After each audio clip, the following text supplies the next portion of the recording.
ప్రార్థన చేసుకుందాం. మహోన్నతుడా, పరిశుద్ధుడా, నిత్య నివాసి, వేవే దూతలతో భక్తులతో గాన ప్రతిగానము చేయబడుతూ నిత్యము ఆరాధించబడుతున్న మా సృష్టికర్త అయిన ప్రభువా, నీ కొందనాలు.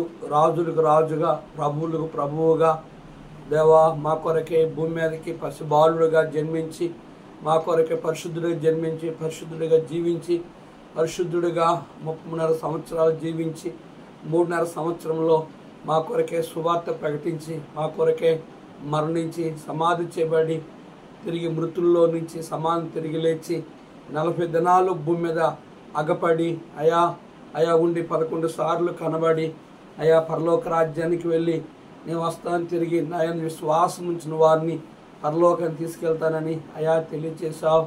నన్ను విశ్వసించలేని వారిని, ద్వేషించిన వారందరూ నరకానికి వెళ్తారని నువ్వు తెలియచేసిన లేఖన భాగాలన్నిటిని బట్టి నేను ఘనపరుస్తూ ఉన్నాం. యెహోవా ఈరే అనే ఛానల్ ద్వారా నీ వాక్య వెలుగులో మాతో మాట్లాడు, నీ కనికరము చూపించు. ఈ దినము విశ్రాంతి దినము పరిశుద్ధముగా కాపాడుకున్నట్లుగా మరి ప్రార్థిస్తున్నాను. నీ సహాయము దయచేయు. ఆత్మల మెలకువ, పట్టుదల కలిగి ప్రార్థనా జీవితము విశ్వాసులు సేవకులు కలిగి జీవించడానికి నీ అభిషేకం వారిపై ఉంచు. స్వస్థ బుద్ధి కలిగి జీవించినట్లు, నామకార్థ జీవితం లేకుండా వారిలో నీ రక్షణ కార్యాన్ని జరిగించు. విశ్వాసులైన వారు తప్పుడు బోధలను, అబద్ధ బోధకులను ఖండించినట్లుగా నీ సహాయము దయచేయి. ప్రతి విశ్వాసి ఆత్మల భారము కలిగి జీవించట కొరకు ప్రార్థిస్తున్నాను. ప్రతి విశ్వాసి దినదినము దేవుని కొరకు నమ్మకమైన విశ్వాసులుగా జీవించే కొరకే ప్రార్థిస్తున్నాను. ప్రతి విశ్వాస హృదయంలో నీతియు గూర్చియు, దేవుని రాజ్యంను గూర్చి దినదినము ఆశించి జీవించినట్లుగా వారి కొరకు ప్రార్థిస్తున్నాను. ప్రతి విశ్వాస దినదినము దేవుని కొరకు మంచి పోరాటము పోరాడి దేవుని రాజ్యంలో ప్రవేశం కొరకు ప్రార్థిస్తున్నాను. భక్తి బలహీనుల ఉజ్జీవింపటకు దేవుని వారి రక్షణ కొరకు ప్రార్థిస్తున్నాను. మన దేహము, ఆత్మ, ప్రాణ దేవుని కొరకు దినదినము నా ఆత్మీయంగా బ్రతికినట్లుగా ప్రార్థిస్తున్నాను. నీ సహాయము వారికి అనుగ్రహించు. ఈ సమయంలో మాతో మాట్లాడు, నీ కనికరము చూపమని యేసు నామములో వేడుకుంటున్నాం తండ్రి, ఆమేన్. 365, 368.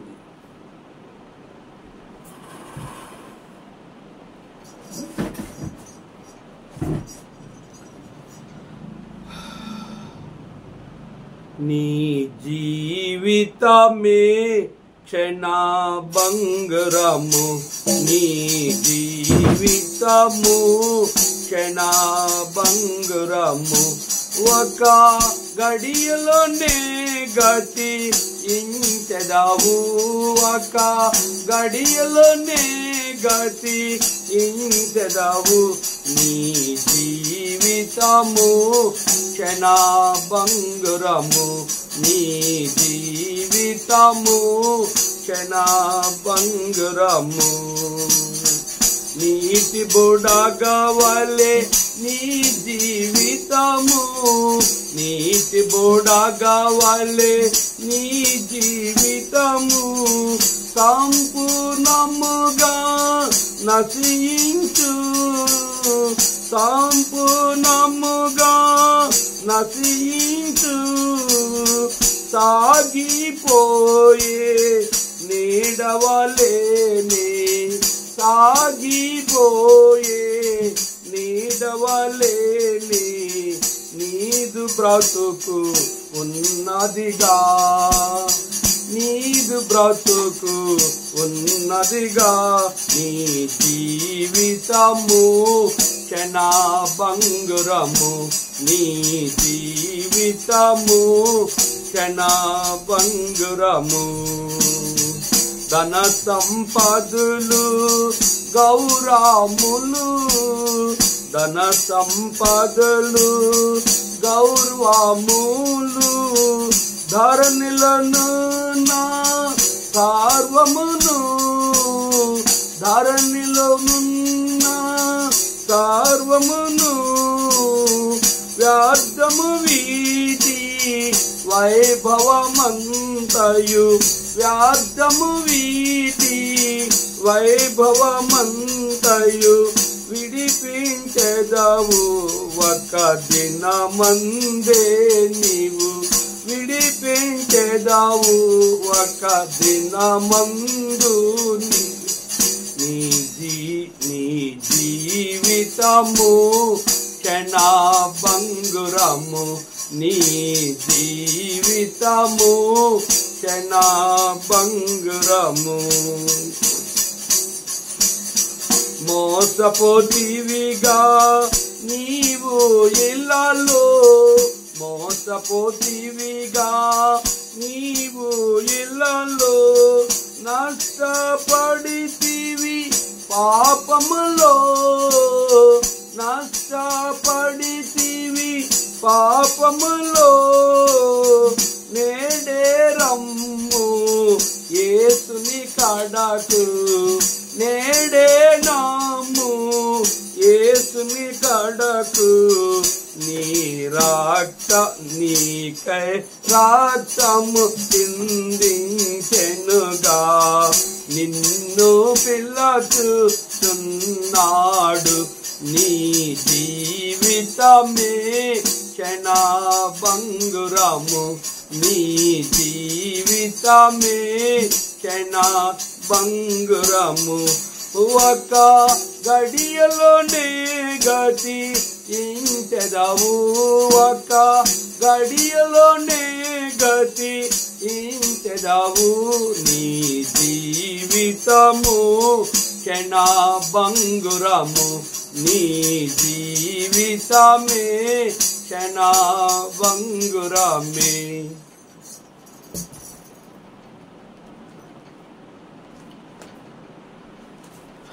దేవుని వాక్యాన్ని చదువుకుందాం. గత కొద్ది దినాలుగా దేవుని వాక్యాన్ని మరి ఆపివేము. క్రిస్మస్ దినాల్లో ఉన్న పరిస్థితులు బట్టి మరలా దేవుని వాక్యాన్ని ధ్యానించుకుందాం. 1 కొరింథీ పత్రిక 10వ అధ్యాయము 23 నుంచి చదువుకుందాం. అన్ని విషయముల యందు నాకు స్వాతంత్రము కలదు కానీ అన్నియు చేయదగినవి కావు. అన్నిటి యందు నాకు స్వాతంత్రము కలదు కానీ అన్నియు క్షేమాభివృద్ధి కలుగు చేయవు. ఎవడును తన కొరకే కాదు ఎదుటివాని కొరకు మేలు చేయి చూచుకొనవలను. మనస్సాక్షి నిమిత్తము ఏ విచారణయో చేయక కటికివాని అంగడిలో అమ్మినదేదో దాన్ని తినవచ్చును. భూమియు దాని పరిపూర్ణతయు ప్రభువై ఉన్నవి. ఆ శ్రేష్ఠంబు గ్రంథములో చోట చూచిన ఆధరణయున్నది. సుఖదుఖములో వాగ్దానమున్నది. విశ్వాసముంచి ధ్యానించుడి విశ్వాసముంచి ధ్యానించుడి. ప్రభునందు ప్రియమైన దేవుని సేవకులకు పరిశుద్ధులకు మా ప్రియ దేశీయులకు ప్రభు అయిన యేసుక్రీస్తు నామములో అందరికీ యెహోవా యెహోవా ఛానల్ ద్వారా మీ అందరికీ ప్రభు అయిన యేసుక్రీస్తు నామములో శుభములు తెలియజేస్తూ దేవుని వాక్యాన్ని వింటున్న మీ అందరికీ కొరకు మేము అనుదినము ప్రార్థన చేయుచున్నాము. మీరు కూడా మా కొరకు ప్రార్థన చేయుచున్నారని నమ్ముతూ ప్రభువుని ఘనపరుస్తున్నాను. ఈ 1 కొరింథీ పత్రిక ఈ యొక్క వర్తమానాన్ని 3వ వర్తమానాన్ని విందాం. ఈ యొక్క 1 కొరింథీ పత్రిక 10వ అధ్యాయము మన పితరులని ఇశ్రాయేలీలు గురించి అపోస్తున్న పౌలు ఎఫెసీ సంఘములో ఎఫెసీ చెరసాల్లో ఉంటూ కొరింథీ సంఘానికి ఈ ఉత్తరాన్ని రాసినట్లుగా మనము గత దినాల నుంచి తెలుసుకుంటూ ఉన్నాం.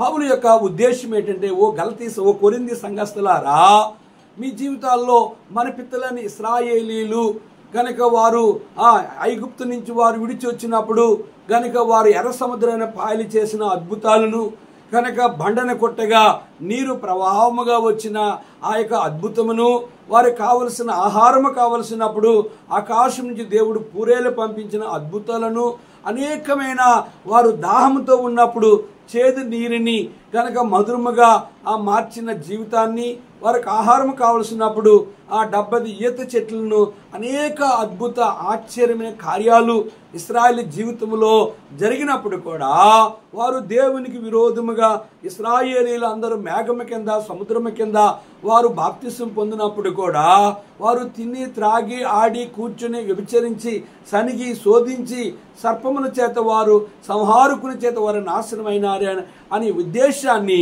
పౌలు మన పితరులు ఏ రీతిగా దేవుని కోపానికి వ్యభిచరించి వారు 3000 మంది ఒక్క దినాన్నే ఏ రీతిగా వారు నాశనం అయిపోయారనే విషయాన్ని కనుక 23,000 మంది ఎలాగ కూలిపోయారో కనుక ఏ రీతిగా వారు దేవుని కోపానికి గురయ్యారనేది వారికి తెలియజేస్తూ అపోస్తలుడైన పౌలు రెండో విషయాన్ని చూసిన తాను నిలుచున్నానని తాను పడుకున్నట్లుగా జాగ్రత్తగా చూచుకోవాలని హెచ్చరించిన దేవుడు కనుక ఆయన రక్తమాంసాలు సమీపించిన మీరు కనుక ఆయన కొరకే యోగ్యముగాను నిర్దోషముగాను నిరపరాధిగా ఉండి ఆయన రక్తమాంసాలు సమీపించే వారుగా ఉండాలని అపోస్తలుడైన పౌలు కొరింథీ సంఘాన్ని హెచ్చరిక చేసిన తర్వాత మరలా వారిని కొన్ని విషయాల్లో వారిని హెచ్చరిక చేసినట్లుగా మనం చూస్తున్నాం.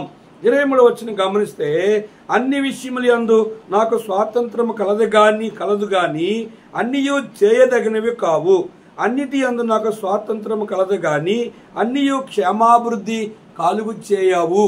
ఇక్కడ 2 విషయాలు మనకు కనిపిస్తున్నాయి.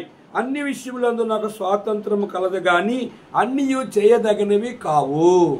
కనుక భూమి మీద ఆదామవలకి దేవుడు మొదటిచ్చిన అన్ని విషయములు, తోటలో అన్ని ఫలాలు తినొచ్చు కానీ తోట మధ్యున్న చెట్టు ఫలమును తినొద్దు అన్నాడు. తినదనాన్ని మీరు నిశ్చయంగా చస్తారని దేవుడు ఖండితముగా వారికి ఆజ్ఞ జారీ చేశాడు. అలాగే ఈ లోకంలో అన్ని స్థలాలకి వెళ్ళొచ్చు కానీ కొన్ని స్థలాలకు వెళ్ళొచ్చు, కొన్ని స్థలాలకి వెళ్ళకూడదు. పరిశుద్ధులైన వారు, సేవకులైన వారు దుష్టుల ఆలోచన కీర్తన 1వ అధ్యాయంలో ఆ దుష్టుల ఆలోచన నడువక, పాపుల మార్గము నిలువక, అపహాసులు కూర్చున్న చోట కూర్చోకూడదు. కనుక రెండోది వారు వేశ్య జారులున్న స్థలాలకి వెళ్ళకూడదు. మూడోది వారు వ్యభిచారులు ఉన్న స్థలాలకి, అటువంటి మనస్తత్వం కలిగిన వారితో ఎక్కువగా సహవాసం చేయకూడదు. కనుక మాంసం ఎక్కువగా తిన్నవారితో సహవాసం చేయకూడదు. ఈ లోకము లోకాశ గతించిపోద్దు కనుక లోకస్తులతో ఎక్కువ సహవాసం చేయకూడదు. కనుక ఇక బారు షాపుల దగ్గరికి గనుక అటువంటి ఆ వ్యక్తులతోని, ఆ త్రాగిన వారితోని దూరముగా వారికి ఉండాలి. ఎందుకంటే అన్ని విషయంలో నాకు స్వాతంత్రం కలదు కానీ అన్నీ చేయదగినవి కావు. కనుక ఆ రీతిగా ఈ లోకంలో ఉన్న జారులతో కానీ, వ్యభిచారులతో కానీ, ఈ లోకంలో ఉన్న అన్యజనులతో కానీ కొన్ని విషయాల్లో మనము ఎంతవరకు ఉండాలో అంతవరకే ఉండాలి. ఏ విషయంలో వారితో కలిసి ఉండాలో, ఏ విషయంలో వాళ్ళకు దూరంగా ఉండాలో ఆ రీతిగా దేవుని సేవకులు, పరిశుద్ధులు అనేవాడు వారు వాటికి అన్నీ చేయదగినవి కావు గనుక అట్టి వాటికి దూరముగా ఉండాలని లేఖనము సెలవిస్తుంది. కనుక మనము రోమపత్ర 12వ అధ్యాయంలో మనం గమనించినట్లయితే 1వ వచనాల్లో ఇక్కడ ఒక చక్కని మాట రాయబడ్డాది. చూడండి, ఈ 2వ వచనంలో చూస్తే, మీరు ఈ లోక మర్యాదను అనుసరింపక ఉత్తమమును అనుకూలమును సంపూర్ణమైన దేవుని చిత్తమేదో పరీక్షించి తెలుసుకున్నట్లు మీ మనస్సు మారి నూతన మగుట వలన రూపాంతరము పొందిడి. కనుక ఈ లోక మర్యాదలు, లోక ఆచారాలు, లోక సాంప్రదాయాలు, లోకములో కులం ఉంది. దేవుని సేవకులకి, పరిశుద్ధులకి కులము చచ్చిపోవాలి. అపోస్తుల కార్యము 10వ అధ్యాయములో పేతురు కొర్నేలు ఇంటికి వెళ్ళినప్పుడు కొర్నేలు వచ్చి పేతుని సాష్టాంగ నమస్కారం చేసి ఆయన చేసినప్పుడు పేతురు చెప్పాడు, అన్యజన్య వానితో ముట్టుకుంటేనను అటువానితో సహవాసము చేయడాను యూదునికి ధర్మము కాదు. అయితే ప్రభువు నాతో దర్శనం రూపంలో మాట్లాడినప్పుడు నేను అడ్డేమీ చెప్పక నీ వద్దకు వచ్చానని చెప్పి పేతురు కొర్నేలుకి సాక్ష్యం ఇచ్చాడు. నేటి దినాన్ని చాలా మంది సేవకులు, విశ్వాసులు కూడా కులం అనేది ఉంది. కనుక నీ కులము నీ లోపల మొదలు చచ్చిపోవాలి. కులం విషయంలో కులము ఎప్పుడు చెప్పాలంటే అన్యజనుల ఎదుట నువ్వు వచ్చినప్పుడు రక్షించబడ్డ ఈ కులం నుంచి నేను రక్షించబడని సాక్ష్యం చెప్పొచ్చు, కానీ కులం అనేది నీలో పూర్తిగా చచ్చిపోవాలి. పెళ్ళిళ్ళు జరిగినప్పుడు కనుక ఎవరితో కలిసినప్పుడు మాట్లాడుకున్నప్పుడు మా కులం అని చెప్పినప్పుడు కొంతమంది సొంత కులస్తులని దేవుని కంటే అధికముగా ప్రేమిస్తూ ఉంటారు. కనుక అది ఈ లోక మర్యాద. వాటి నుంచి నీ విడుదల కాకపోతే కనుక ప్రభువైన యేసుక్రీస్తు వారు నిన్ను అంగీకరించేవారు కారు. మనము లేఖనాల్లో గమనించినట్లయితే కనుక దేవుని పిల్లలుగా ఈ లోకంలో ఎలాగుండాలనేది ఇక్కడ దేవుని వాక్యము సెలవిస్తుంది. చూడండి, కొలస్సీ పత్రిక 3:12 కాగా దేవుని చేత ఏర్పరచబడిన వారును పరిశుద్ధులను ప్రియులైన వారికి తగినట్లుగా మీరు జాలిగల మనసును, దయరత్వమును, వినయమును, సాత్వికమును, దీర్ఘశాంతమును ధరించుకొనుడి. ఎవడైనను తనకు హాని చేసిన ఒకడు అనుకుని ఎడలా ఒకరినొకడు సహించుచు ఒకరినొకడు క్షమించుడి. ప్రభువు మీరు క్షమించులాగున మీరును క్షమించుడి. వీటన్నిటిపైన పరిపూర్ణతకు అనుబంధమైన ప్రేమను ధరించుకొనుడి. గనుక దేవుని చేత ఏర్పరచబడిన పరిశుద్ధులుగా, దేవుని సేవకులుగా, జాలి మనసు కలిగిన వారుగా, ధైర్యత్వము, వినయమును, సాత్వికను కలిగిన వారుగా ఈ లోకంలో ఎవరైనా హాని చేసిన ఎడలా ఒకరినొకడు క్షమించుడి. క్షమించి కనుక మనము ఉండాలి తప్ప వాళ్ళు మన శత్రువులుగా ఉండి వారు మన కీడు చేస్తే మనము వారికి కీడు చేయకూడదు. కనుక వారు హాని చేస్తే మనము హాని చేయకూడదు. కనుక యోసేపు విషయంలో అన్నదమ్ములు ఎన్ని కీడులు చేసినప్పుడు కూడా యోసేపు వారికి ఒక్క రీతి కూడా వారి కీడు చేయలేదు. మనము ఆదికాండం 50 అధ్యాయం చూసినప్పుడు వారు తమ తండ్రి మాటని చెప్పి ఒక మాట చెప్తూ వచ్చారు. ఆదికాండం 50 అధ్యాయంలో యోసేపు అన్నదమ్ములు యోసేపు దగ్గరికి వచ్చి ఇలాగో చెప్తూ వచ్చారు. 50:16 యోసేపునకు ఇలాగో వర్తమానం పంపిరి, నీ తండ్రి తాను చావక మునుపు ఆజ్ఞాపించింది ఏమనగా, మీరు యోసేపుతో నీ సహోదరులు నీకు కీడు చేసిన గనుక దయచేసి వారి అపరాధములను వారి పాపములను క్షమించమని అతనితో చెప్పడైనను. కాబట్టి దయచేసి నీ తండ్రి దేవుని దాసులు అపరాధములు క్షమించమనిది. వారు యోసేపుతో ఇలాగూ మాట్లాడుచుండగా అతడు ఏడ్చెను. నీ తండ్రి కనుక వారు మేము అపరాధం చేశామని వారు యథార్థముగా మొదటిసారి ఒప్పుకోలేదు, కానీ రెండోసారి ఒప్పుకున్నారు. చూడండి 18 మరియు అతని సహోదరులు పోయి అతని ఎదుట సాగిలిపడి, ఇదిగో మేము నీకు దాసులమని చెప్పగా యోసేపు, భయపడకొడి, నేను దేవుని స్థానమందు ఉన్నానా? మీరు నా కీడు చేయని ఉద్దేశించిరి గాని నేడు దినము జరుగుచున్నట్లు అనగా బహు ప్రజలను బ్రతుకున్నట్లుగా అది మేలుకే దేవుడు ఉద్దేశించును. కాబట్టి భయపడకుడి, నేను మిమ్మును మీ పిల్లలను పోషించునని చెప్పి వారిని ఆదరించి వారితో ప్రీతిగా మాట్లాడాడు. యోసేపు తన అన్నదమ్ములకు కీడి చేయలేదు. కనుక నేటి దినాన్ని చాలా మంది దేవుని పిల్లలు అనుకున్నవారు, సేవకులు అనుకున్నవారు సైతము సంఘాలు మొక్కలు చేసి విశ్వాసులు నాక్కిలిపోయి వారి దశమ భాగాలు, వారి కానుకలు, వారి దగ్గర ఏ మీటింగ్ అయినా వారు సంఘమ కాకపోయినా వారు సంఘానికి ఆహ్వానించేవారుగా, వారి చేతుల్లో ఉంచుకున్న వారుగా మనకి అర్థమవుతుంది. గనక స్థానిక దేవుని సేవకుడు సంఘములో ప్రకటించకుండా నువ్వు ఏ మీటింగులకి వెళ్ళకూడదు. వెళ్ళావంటే సంఘ క్రమానికి విరోధముగా నువ్వు జీవించినట్లుగా. కనుక వెళ్ళేవారు సపోజ్ వెళ్ళి ఆత్మీయంగా బతుకుతున్నారు అంటే బ్రతకట్లే. కనుక ఏమి నేర్చుకుని వస్తున్నారంటే రాజకీయాలు నేర్చుకొని, కుట్రలో నేర్చుకొని, కనుక లోక సంబంధమైన ఆచారాలు, క్రైస్తవ సంబంధమైన ఆచారాలు, సాంప్రదాయాలు నేర్చుకొని అంతకంతకు వారు చెడిపోయిన వారుగా ఉంటున్నారు. ఒక మీటింగ్కి వెళ్ళామంటే అక్కడ మన ఆత్మీయంగా ఎదుగుదల మనము ఆ మీటింగ్కి వెళుతూ వారు ఉండాలి తప్ప నువ్వు ఒక దగ్గరికి వెళ్ళావు అంటే అక్కడ నీ ఆత్మీయ జీవితానికి నష్టము కలిగే పరిస్థితులు గనక నేటి దినాన్ని చాలా మంది విశ్వాసుల్లో, సేవకుల్లో కూడా మనం గమనించినట్లయితే ఆత్మీయ పరిస్థితులు కనిపించట్లేదు. అందుకే ఇక్కడ అపోస్తలుడైన పౌలు 2వ భాగంలో అంటున్నాడు, అన్నిటి యందు నాకు స్వాతంత్రం కలదు గాని అన్నియు క్షేమాభివృద్ధి కలుగు చేయవు.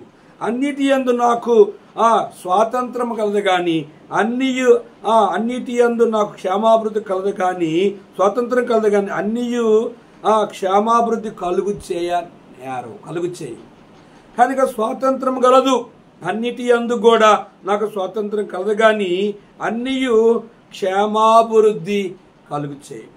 కనుక ఏ కార్యము చేయాలన్నా, ఎక్కడికి వెళ్ళాలన్నా, ఏది చెయ్యాలన్నా కొంతమంది వాళ్ళు క్షేమము కోరాలని ఆశిస్తారు కానీ అవి వాళ్ళ క్షేమము బదులుగా నష్టము కలిగజేసేవారుగా, ఈ కీడును అనుభవించేవారుగా, ఆత్మీయ జీవితంలో, ప్రార్థనా జీవితంలో, విశ్వాస జీవితంలో వారు నష్టపోయిన వారుగా మనం గమనిస్తున్నాం.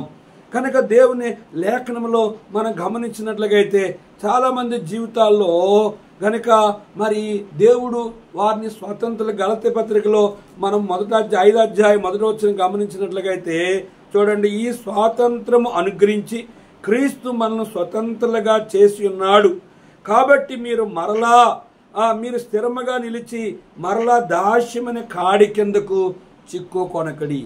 ఏదైతే క్షేమాభివృద్ధి కలిగినాయో గనక అటువంటి స్థలాల్లో వెళ్ళాలి, అటువంటి పరిశుద్ధులతో సహవాసం చేయాలి, అటువంటి సేవకులతో సహవాసం చేయాలి, అటువంటి సంఘముతో సహవాసం చేయాలి. కనుక రేడియో వర్తమానంలో, టీవీ వర్తమానంలో, యూట్యూబ్ వర్తమానంలో, బహిరంగ సభ వర్తమానంలో వెళ్ళినప్పుడు ఆ సేవకులు యోగ్యులా కారా, వారు తప్పుడు బోధకులా, వారు ఏ రీతిగా వారు దేవుని వాక్యాన్ని బోధించి ఈ రోజుల్లో చాలామంది వ్యాపారం చేస్తూ ఉన్నారు. యూట్యూబ్ ద్వారా, బహిరంగ సభల ద్వారా, సంఘము ద్వారా, కనుక పలు రకాల బోధల ద్వారా కేవలం డబ్బు కొరకే వారు కనిపించేవారుగా మనుషుల్ని ఆకర్షించి కనుక వారికి సంఘములో మీరు మా సంఘములో ఉండాలని చెప్పి వారి యొక్క ఆధార్ కార్డు, వారి ఫోన్ నెంబర్లు, వారి అడ్రస్లు కూడా వారి సంఘ సభ్యులు అన్నట్లుగా మా సంఘం ఎంతమంది ఉన్నారని బయటికి ప్రసారం చేసుకున్న వారుగా చాలామంది అగపడుతూ ఉన్నారు. అపోస్తలుడైన పౌలు, ఓ కొరింథీ సంఘస్థులారా, అన్ని విషయములందు నాకు స్వాతంత్రం కలదు గాని అన్నీ చేయదగినవి కావు. అన్నిటి యందు నాకు స్వాతంత్రం కలదు గాని అన్నియు క్షేమాభివృద్ధి కలుగు చేయవు. కనుక ఏది నీ ఆత్మీయ జీవితానికి, విశ్వాస జీవితానికి, సేవా జీవితంలో ఎవరి ద్వారా ఉంటే క్షేమము, ఎవరి దగ్గరికి వెళ్తే మేలు, ఎవరితో ఉంటే నీ సంఘ జీవితానికి, ఆధ్యాత్మ జీవితానికి, వ్యక్తిగత జీవితానికి క్షేమాభివృద్ధి కలుగు చేసే వ్యక్తిలో, దేవుని సేవకులో, పరిశుద్ధులో, సంఘము, దేవుని సన్నిధి ఎక్కడ ఆత్మీయందు తీవ్రత కలిగి ప్రభువును సేవించే వారు ఉన్నారో అటువంటి వారితో మనము వారితో సహవాసము చేయాలి. అటువంటి వారి ద్వారా మన క్షేమాభివృద్ధి కలుగుతాయి. 24వ వచనం, ఎవడను తన కొరకే కాదు ఎదుటివాని కొరకు మేలు చేయ చూచుకొనవాలను. ఎవడను తన కొరకే కాక ఎదుటివాని కొరకు కూడా మేలు చేసేవారుగా ఉండాలి. కనుక దేవుని సేవకులుగా, పరిశుద్ధులుగా నీకు నువ్వు, నాకు నేను సహాయం చేసుకోవడం కాదు. కనుక ఎవరికి సహాయం చేయాలంటే కనుక చూడండి, మనము లేఖనంలో చూసినట్లయితే లూకా సువార్త 14వ అధ్యాయంలో దేవుని వాక్యము ఎంత స్పష్టముగా సెలవిస్తుంది. దేవుని వాక్యం లూకా సువార్త 14వ అధ్యాయంలో దేవుని వాక్యము మనము ఎవరికి సహాయం చేయాలని ఆశిస్తుంది. చూడండి, ఇక్కడ ఒక చక్కని మాట రాయబడుతూ వచ్చింది. కనుక మరియు ఆయన తన్ను పిలిచిన వాను తిట్లను, నీవు పగటి విందైనను రాత్రి విందైన చేయనప్పుడు నీ స్నేహితులైనను, నీ సహోదరులైనను, నీ బంధువులైన ధనవంతులకు, నీ పొరుగువానైనా పిలవద్దు. వారు ఒకవేళ నిన్ను మరలా పిలుతురు గనుక నీకు ప్రత్యుపకారము చేయను. అయితే నీవు విందు చేయనప్పుడు బీదలను, అంగహీనులను, కుంటువాండ్రును, గుడ్డువాండ్రును పిలువము. నీకు ప్రత్యుపకారము చేయుటకు వారికేమీయూ లేదు గనుక నీవు ధన్యుడు వగదువు. నీతిమంతులు పునరుద్ధానమందు నీకు ప్రత్యుపకారము పొందుదు అని చెప్పాను. కనుక మనం ఎవరికి మేలు చేయాలి, ఎవరు విందుకు పిలిస్తే వెళ్ళాలి అంటే ఇక్కడ రాయబడిన లేఖన భాగంలో స్నేహితుల ఇంటికి వెళ్ళొచ్చు, సహోదరుల ఇంటికి వెళ్ళొచ్చు, బంధువుల దగ్గరికి వెళ్ళొచ్చు, గనుక ధనవంతుల దగ్గర వెళ్ళొచ్చు, కానీ ఎవరి దగ్గరికి నువ్వు ఎవరికి చేయాలంటే గనుక నీకు ప్రతోపకారము. వీళ్ళందరూ స్నేహితులు ఎవరు, సహోదరులు ఎవరు, బంధువులు ఎవరు, ధనవంతులు ఎవరు, పొరుగువారు ఎవరంటే తిరిగి వాళ్ళకి మన ఇంటికి వస్తే మనం వాళ్ళ ఇంటికి వెళ్తాం, వాళ్ళు మనకు సహాయం చేస్తే, వాళ్ళు మనకు మేలు చేస్తే మనం వాళ్ళకి మేలు చేస్తాం. ఇది కాదు దేవుని చిత్తము. కనుక అయితే నీ విందు చేయనప్పుడు బీదలను, అంగహీనులను, కుంటివాండ్రును, గుడ్డివాండ్రును పిలువు. నీకు ప్రతోపకారము చేయుటకు వారికి ఏమీ లేదు. కనుక నీకు తిరిగి ఇవ్వడానికి వారికి ఏమీ లేదు. అటువంటి వారు నీకు ప్రతోపకారం, నీకు తిరిగి ఇవ్వలేని వారికి నువ్వు మేలు చేసే వ్యక్తిగా ఉండాలి తప్ప ఈరోజు ఎందమ్మా రేపు అందమ్మా, ఈరోజు 150 రేపు 1000 పదార్లు, ఈరోజు వాళ్ళకు ఒక ఫ్రిడ్జ్ కొనిసి ఇచ్చాం, రేపొద్దునే వాళ్ళు ఇంకొక వస్తువు దానికంటే విలువైన వస్తువుని కొనిసిస్తారు. ఇదేంటంటే ఇది లోకరీతి, ఇది లోక ఆచారాలు. కనుక మనము లోకాసు మత్తయి 22వ అధ్యాయంకి వెళ్ళినట్టుది ఒక రాజు గొప్ప విందు చేసి గొప్ప వారిని పిలిపించాడు, కానీ పిలిస్తే వాళ్ళు రానన్నారు. కనుక ఒకడేమో 5 జతల ఎడ్లు చూడడానికి వెళ్తున్నాను కనుక వాటిని పరీక్షించి వెళ్తాను, ఇంకోటి అంటున్నాడు కనుక నేను ఒక అమ్మాయిని చూస్తాను, అమ్మాయిని పెళ్లి చేసుకుని వెళ్తున్నాను, ఇంకోటి అంటున్నాడు నేను పొలముకు వెళ్తాను, ఇంకోటి అంటున్నాడు నేను ఏవో సాకులు చెప్తూ వచ్చారు. రాజుగారు చెప్పారు, రాజమార్గానికి వెళ్ళి మీకు కనబడిన బీదలైన వారందరినీ తీసుకురమ్మని చెప్పాడు.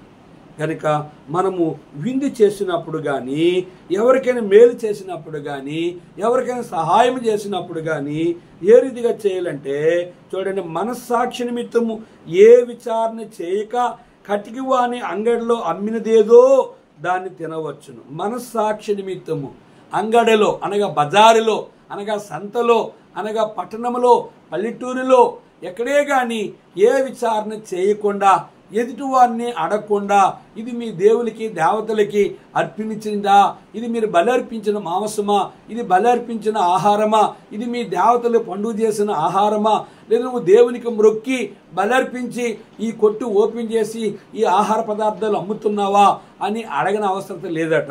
ఏం చెప్పి మనస్సాక్షి నిమిత్తము ఏ విచారణ చేయక కటికి వాని అంగడిలో అమ్మినదేదో దాన్ని తినవచ్చు. కనుక ప్రభు స్పష్టముగా ఈ విషయాన్ని తెలియజేస్తూ భూమియు దాని పరిపూర్ణతయు ప్రభువై ఉన్నవి.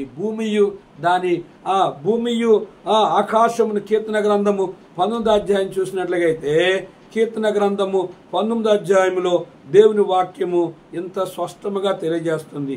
చూడండి, కీర్తన 19వ అధ్యాయంలో దేవుని వాక్యము మనకి ప్రభు అయిన యేసుక్రీస్తు వారు ఏం చెప్పారో కీర్తన గ్రంథంలో 19వ అధ్యాయం చూస్తే ఈ భూమి ఈ ఆకాశం యొక్క పరిస్థితులను దేవుడు వాటిని వివరిస్తూ ఈ రీతిగా మనకు తెలియజేస్తూ ఉన్నాడు.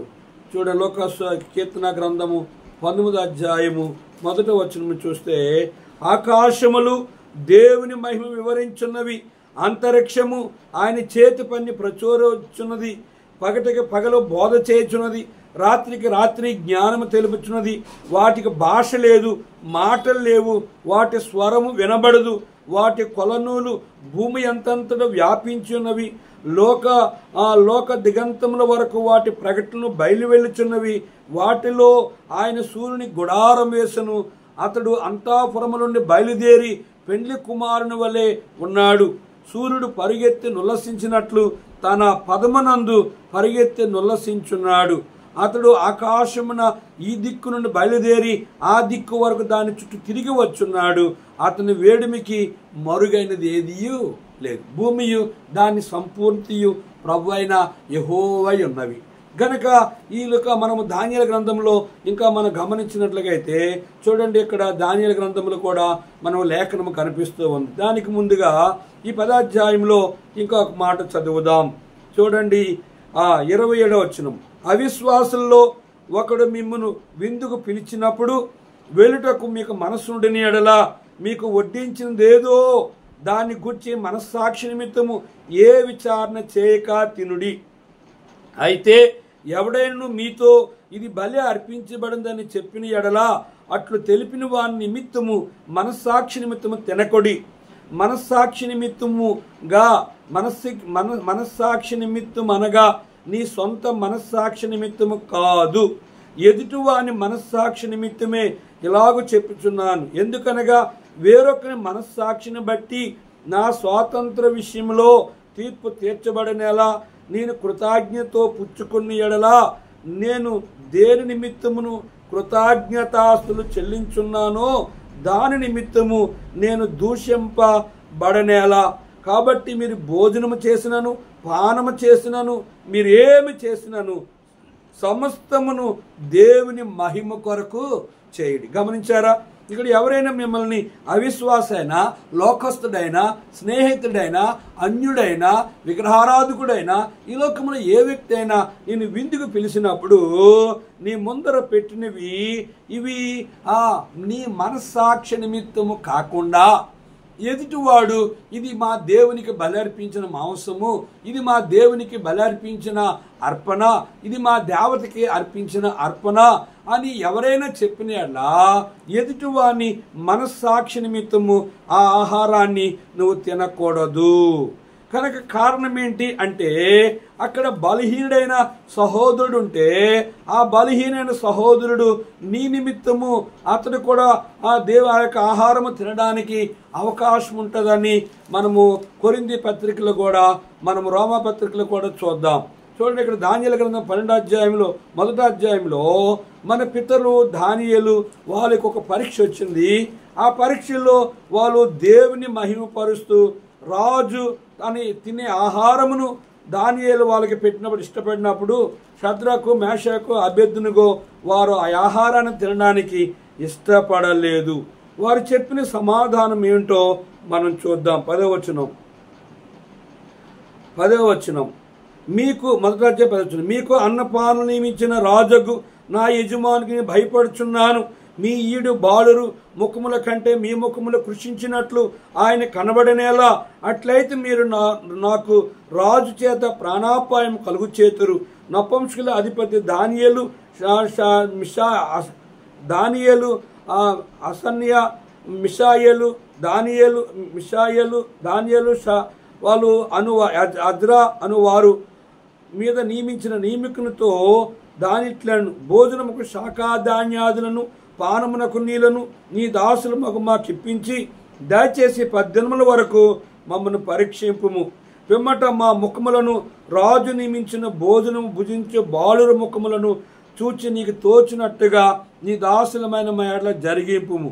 అయితే అందుకతడు ఈ విషయంలో వారి మాటకు సమ్మతించి 10 దినముల వరకు పరీక్షించును. 10 దినములైన పిమ్మట వారి ముఖములు రాజు భోజనం భుజించు బాలుర ముఖముల కంటే సౌందర్యముగాను కలగాను కనబడగా రాజు వారికి నియమించిన భోజనమును పానము కొరకిన ద్రాక్షరసం ఆ నియమికుడు తీసివేసి వారికి శాఖాధాన్యాదులు ఇచ్చును. ఈ 4 బాలుర సంగతి ఏమనగా దేవుడు వారి జ్ఞానమును సకల శాస్త్రీయ వివేచనయు అనుగ్రహించును. మరియు దానియేలు సకల విధములకు దర్శనములను స్వప్న భావములను గ్రహించు తెలివిగలవాడై ఉండును. నెబుకద్నెజరు తన సముఖమునకు వారిని తేవాలని ఆజ్ఞ ఇచ్చి దినము నియమించిన గనుక నపుంసకుల అధిపతి రాజు సముఖమును వారిని నిలబెట్టును. రాజు వారితో మాట్లాడగా వారందరిలో దానియేలు అనన్య మిషాయేలు అజర్యా అంటూ వారు కనబడలేదు కనుక వారే రాజు సముఖం నిలిచిరి. రాజు వీరి యొద్ద విచారణ చేయగా జ్ఞాన వివేకుల సంబంధమైన ప్రతి విషయంలో వీరు తమ రాజ్యం అంతంతను శకునుగాండ్రుల కంటేను గారడి విద్య గల వారు అందరికంటేను 10 తంతుల శ్రేష్ఠులను తెలియబడెను. ఈ దానియేలు కోరెషు ఏలుబడిలో 1 సంవత్సరం వరకు జీవించెను. ఇక్కడ మనం గమనించినట్లుగైతే రాజుగారు దానికి 2వ అధ్యాయం 2వ వచనంలో చూస్తున్నట్లుగైతే ఇక్కడ ఆ విషయాన్ని ప్రకటించాడు రాజు. గనుక ప్రభువుకు యూదారాజుకు యోవాయకీము దేవుని మందిరంలో చేర్చిన ఉపకరణములను ఆ రాజు చేతులకు అప్పగించి గనుక అతడు ఆ వస్తువులను షీనార దేశములోను తన దేవతాలయమును తీసుకుని పోయి తన దేవతాలయ బొక్కసములో ఉంచెను. రాజు నపుంసకుల అధిపతిని పిలిచి అతనికి ఇలాగూ ఆజ్ఞ ఇచ్చెను. ఇశ్రాయేలు రాజవంశంలో ముఖ్యులై లోపము లేని సౌందర్యమును సకల విద్య ప్రావీణ్యత జ్ఞానము కలిగి తత్వజ్ఞానము తెలిసిన వారే రాజు నగరనందు నిలువదగిన కొందరు బాలులను రప్పించి కల్దీల విద్యను భాషను వారికి నేర్పుము. మరియు వారు భుజించు ఆహారంలో నుండి తాను పానము చేయు ద్రాక్షారసంలో నుండి దినదినము అనుదినము భాగము వారికి నియమించి 3 సంవత్సరములు వారిని పోషించిన పిమ్మట వారిని తన ఎదుట నిలువబెట్టవాలని ఆజ్ఞ ఇచ్చెను. కనుక రాజు తినే ఆహారము దేవునికి దేవతలకి అర్పించిన తర్వాత అర్పించింది కనుక దానియేలు, షద్రకు, మేషాకు అక్కడున్న వాళ్ళు అంగీకరించలేదు. కనుక కూరగాయల ఆహారమే మంచినీరు ఇవ్వమంటే అక్కడున్న వారు అందరికంటే 10 తంతుల శ్రేష్ఠులుగా వారు పిలువబడుతూ ఆశ్రయించబడుతూ జ్ఞాన వివేకుల సంబంధములకు దర్శనముల గురించి స్వప్న భావముల గురించి తెలిసినప్పుడు దానియేలుని తన దేశంలో ఉన్నతమైన అధికారిగా నియమించినట్లుగా మనం చూస్తున్నాం. ఇక్కడ ఎవరైనా మిమ్మల్ని విందుకు పిలిచినప్పుడు ఆ విందు విషయంలో చాలా జాగ్రత్తగా ఉండాలి. విగ్రహాలకి అర్పించింది మీరు తినకూడదు, లోకంలో విగ్రహము ఒట్టిది అని మనకి లేఖనంలో గత కాలంలో చూసాం. అయితే ఎదుటివాని మనస్సాక్షి నిమిత్తం మాత్రమే దాన్ని తినొచ్చు అని చెప్పి పౌలు స్పష్టంగా తెలియచేసినట్లుగా మనము చూస్తూ వచ్చాం. గనుక 1 కొరింథీ పత్రికలో కూడా మనం ఇదే మాట చూసాం. 8వ అధ్యాయంలో 4వ వచనం చూడండి. కాబట్టి విగ్రహములకు బలిగా అర్పించిన వాటిని తినిటి విషయమై లోకమందు విగ్రహము వట్టిదనియు ఒక్కడే దేవుడు తప్ప వేరొక దేవుడు లేడని ఎరుగుదుము. దేవతలు అనబడి వారును ప్రభువులు అనబడి వారు అనేకులు ఉన్నారు. ఆకాశమందును భూమి మీదనైనను దేవతలు అనబడి ఉన్నను మనకు ఒక్కడే దేవుడున్నాడు. ఆయనే తండ్రి, ఆయన నుండి సమస్తము కలిగిను, ఆయన నిమిత్తం మనం ఉన్నాము. మరియు మనకు ప్రభువు ఒక్కడే, ఆయన యేసుక్రీస్తు. ఆయన ద్వారానే సమస్తము కలిగిను, మనము ఆయన ద్వారా కలిగిన వారము. అయితే అందరి అందు ఈ జ్ఞానము లేదు. కొందరు ఇదివరకు విగ్రహములకు ఆరాధించేవారు గనుక తాము భుజించు పదార్థములను విగ్రహములకు బలిగా ఇయ్యబడిన ఎంచి భుజించుదురు. ఇందువలన వారి మనస్సాక్షి బలహీనదై అపవిత్రమగుచున్నది. కాబట్టి భోజనమును బట్టి దేవుని మనం మెప్పు పొందము. తినకపోయినందున మనకి తక్కువ లేదు, తిన్నందున మనకి ఎక్కువ లేదు. అయితే మీకు కలిగి ఉన్న ఈ స్వాతంత్రము వలన బలహీనను అభ్యంతరము కలగకుండా చూచుకొనుడి. ఎలననగా జ్ఞానము గల నీవు విగ్రహముల యందు భోజన భక్తిని కూర్చుండగా ఒకడు చూచిన ఎడలా బలహీనమైన మనస్సాక్షి గల అతడు విగ్రహములకు బలి ఇవ్వబడినవని పదార్థములను తినుటకు ధైర్యం తెచ్చుకున్న కదా. అందువలన ఎవని కొరకు క్రీస్తు చనిపోయెనో ఆ బలహీనుడైన నీ సహోదరుడు నీ జ్ఞానమును బట్టి నశించెను. ఇలాగూ సహోదరులకు విరోధముగా పాపము చేయటం వలన వారి బలహీనమైన మనస్సాక్షి నొప్పించడం వలన మీరు క్రీస్తునకు విరోధముగా పాపము చేయవారగుచున్నారు. కాబట్టి భోజన పదార్థముల వలన నా సహోదరునికి అభ్యంతరం కలిగిన ఎడలా నా సహోదరునికి అభ్యంతరం కలుగు చేయకుండుటకై నేను అన్నిటికీ మాంసమే గాని ఏదే గాని ఒకరికి బలహీనమైన వ్యక్తికి అభ్యంతరం కలిగినప్పుడు తినకుండా ఉండడము. నీ ద్వారా ఒక వ్యక్తి రక్షించబడాలి తప్ప నిన్ను చూసి ఆ దేవుని పాస్టర్ గారు తింటున్నారు, ఆ విశ్వాసులు తింటున్నారు, మేము తినొచ్చని ఆ బలహీనమైన వ్యక్తులు ధైర్యం తెచ్చుకొని వాళ్ళు కూడా తినడానికి అవకాశం ఉంది కనుక ఒక పూట ఆ కూటు కొరకు ఏశావు తన జ్యేష్ఠత్వాన్ని అమ్ముకొని కనుక ఆశ్రయం పొందాలని కన్నీరు విడిచాడు. భ్రష్టుడైపోయాడు, వ్యభిచారైపోయాడు. ఆశ్రయం పొందాలని కన్నీరు కార్చాడు. కానీ కనుక మారు మనసు పొందున్న అవకాశము దొరక్క దేవుని చేత విసర్జించబడ్డాడు. నేను యాకోబుని ప్రేమించుతుని, ఏశావుని ద్వేషించుతుని. కనుక దేవుని చేత ఏ వ్యక్తి కూడా ద్వేషించబడకూడదు. ఇక్కడ 30 వచ్చిన కాబట్టి మీరు భోజనము చేసినను పానము చేసినను మీరు ఏమి చేసినను సమస్తమును దేవుని మహిమ కొరకు చేయుడి. యూదునికైనను గ్రీకు దేశస్థునికైనను దేవుని సంఘముకైనను అభ్యంతరము కలుగు చేయకుడి. యూదునికైనను దేవుని సంఘముకైనను కనుక యూదునికైన గ్రీకు దేశస్థునికైనను అభ్యంతరము కలుగు చేయకుడు. యూదునికి గ్రీకు దేశస్థునికి దేవుని సంఘమునకు ఎప్పుడు హాని కీడు చేయకూడదు. దేవుని సంఘాన్ని ముక్కలు చేయకూడదు. ఒక సంఘ విశ్వాసాన్ని సంఘాన్ని తీసుకురాకూడదు. గ్రీకు దేశస్తులకి హాని చేయకూడదు.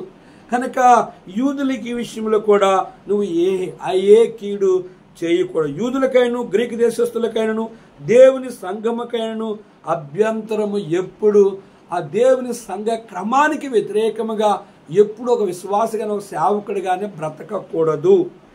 ఇలాగూ నేను కూడా స్వప్రయోజనము కోరక అనేకులు రక్షింపబడవాలని వారి ప్రయోజనము కోరుచు అన్ని విషయములో అందరినీ సంతోషపెట్టుచున్నాను. అపోస్తలుడైన పౌలు, ఓ కొరింథీ సంఘస్థులారా, అన్ని విషయములో నాకు స్వాతంత్రం కలదు గాని అన్నీ చేయదగును కాదు, అన్నిటి యందు నాకు స్వాతంత్రం కలదు గాని అవి క్షేమాభివృద్ధి కలుగు చేయవు కావని పౌలు స్పష్టంగా చెప్తూ, కనుక తినే విషయంలో ఇది విగ్రహాన్ని పెట్టింది, ఇది మా దేవునికి దేవతలకి అర్పించిందని ఎవరైనా ఇద్దరు ముగ్గురు లేదా ఒకరు ఎదుటివాడు చెబితే వాడి మనస్సాక్షి నిమిత్తము ఆహారం తినొద్దు. కనుక నువ్వు భోజనం చేసినను పానము చేసినను మీరేమి చేసినను ఎవరు మహిమను పరచాలంటే సృష్టికర్తైన దేవుని మహిమపరచాలి. ఒకసారి ఒక అమ్మాయి ఆహారము స్కూల్కి పట్టుకొని వెళ్ళింది. ఆమె ప్రభువు నమ్ముకుంది. ఆ అమ్మాయి తమ తోటి వారు గనుక భోజనం కూర్చున్నారు. ఈమె ఆహారము అక్కడ పెట్టి ఆ క్యారేజ్ అక్కడ పెట్టి ఆమె చేతులు కడుక్కొని వెళ్ళి లోపల కుక్క వచ్చి ఆహారాన్ని ఆ క్యారేజ్ని పట్టుకెళ్ళిపోయింది. ఈ లోపల వాళ్ళ అమ్మగారు ఆహారంలో విషం ఉందని కనుక దాంట్లో బల్లే పడిపోయింది, అది తెలియదు నా కూతురు తినద్దని చెప్పి తన ఇంటి నుంచి త్వరగా పరిగెట్టి వస్తుంటే మా అమ్మాయి ఏది అంటే అదిగో కుక్క మీ అమ్మాయి క్యారేజ్ పట్టుకెళ్ళిపోయింది, మీ అమ్మాయి పరిగెడుతుందంటే ఆ తల్లి ఎంతో భయపడి వెళుతూ వచ్చింది. కొంత దూరం వెళ్ళిన తర్వాత ఆ కుక్క ఆ క్యారేజ్ విడిచి వెళ్ళిపోయింది. కనుక ఆ అమ్మాయి ఈ లోపల తల్లి వచ్చింది. తల్లి వచ్చి అమ్మ ఆహారం తినొద్దమ్మా, దాంట్లో విషం ఉంది, నాకు తెలియదు అని చెప్పినప్పుడు ఆ అమ్మాయి ఆ విషమైన ఆహారం నుంచి దేవుడు ఆ కుక్కను పంపించి ఆమె చనిపోకుండా సహాయం చేస్తూ వచ్చాడు.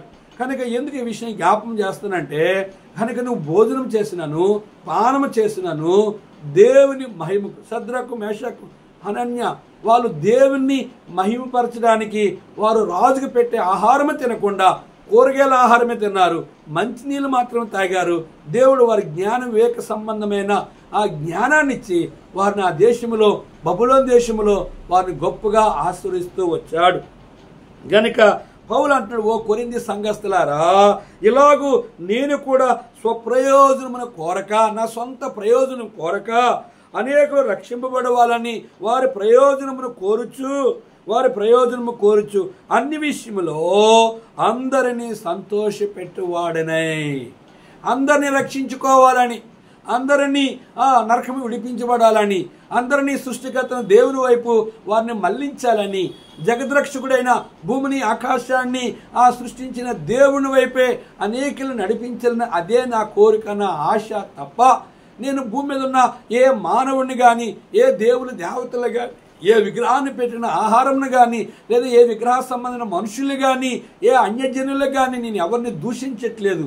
మీరందరూ నా సహోదరులు, నా అన్నదమ్ములు, నా అక్కజల్లు అంటూ పౌలు అంటున్నాడు. ఇలాగ నేను కూడా స్వప్రయోజనమును అంటే నా సొంత ప్రయోజనం కోరక అనేకులు రక్షింపబడవాలని వారి ప్రయోజనమును కోరుచు అన్ని విషయములో అందరినీ రక్షించుకోవాలని, అందరూ సంతోషంగా ఉండాలని, అందరినీ సంతోషపెట్టుచున్న వాడినై ఇలాగూ మీకు తెలియచేయుచున్నాను. మీరు ఇలాగూ బ్రతకాలనేదే నా ఆశ. కారణం సృష్టికర్తన దేవుడు ఏదైతే లేఖనంలో ఆయన బయలుపరుస్తూ వచ్చాడో ఆ రీతి నేను బతుకుతున్నాను. నేను ఒకప్పుడు రోమీయుడును, ఒకప్పుడు ఆచార సాంప్రదాయాలు కలిగిన వాడిని, ఒకప్పుడు ప్రధాన యాజకులు పరిచయాలు చెప్పి వారు చెప్పిన మాటలు విని బహు నిష్ట కలిగిన వాడిని. నా నిష్ట, గరిష్ట, అరిష్ట అవన్నీ కూడా యేసు రక్తములో తొలగిపోయాయి. నా గర్వము, నా అహంకారము, నా పాపము, ఇతరులు ద్వేషించడం, ఇతరులను చంపడం, సేవకులను చంపడం, దేవుని సంఘాలు పాడు చేయడము అవన్నీ నా జీవితంలో నా తప్పులను నేను గ్రహించి వాటిని విడిచిపెట్టి ఇప్పుడు అందరూ రక్షణ కొరకు, అందరూ రక్షించబడాలని, అందరి కొరకు నా స్వప్రయోజనమైన నా సొంత కోరికలను కూడా నేను విడిచిపెట్టి ప్రభువైన యేసుక్రీస్తు వారిని సంతోషపెడుతూ ఉన్నాను. నా వలే మీరు కూడా సృష్టికర్తన దేవుని సంతోషపెట్టాలని, నా వలే మీరు కూడా రక్షించబడవాలన్న ఆశ అని చెప్పి కొరింథీ సంఘస్థులారా మీరు ఈ రీతిగా బ్రతకాలి అని చెప్పి వారిని అపోస్తలుడైన పౌలు ఈ 10వ అధ్యాయం ద్వారా హెచ్చరిక చేస్తూ ఉన్నాడు. ఆ రోజు అపోస్తలుడైన పౌలు ద్వారా హెచ్చరిక చేశాడు. ఈరోజు నిన్ను నన్ను కూడా పరిశుద్ధాత్మ దేవుడు మనము ఈ రీతిగా కొరింథీ సంఘంలో ఉండి పితరులు అనేకులు ఎదుగుగా నష్టపోయారో 10వ అధ్యాయంలో పౌలు తెలియజేస్తూ వచ్చాడు. ఆ రోజులు వాళ్ళు తెలియక ఎంతమంది నష్టపోయారు.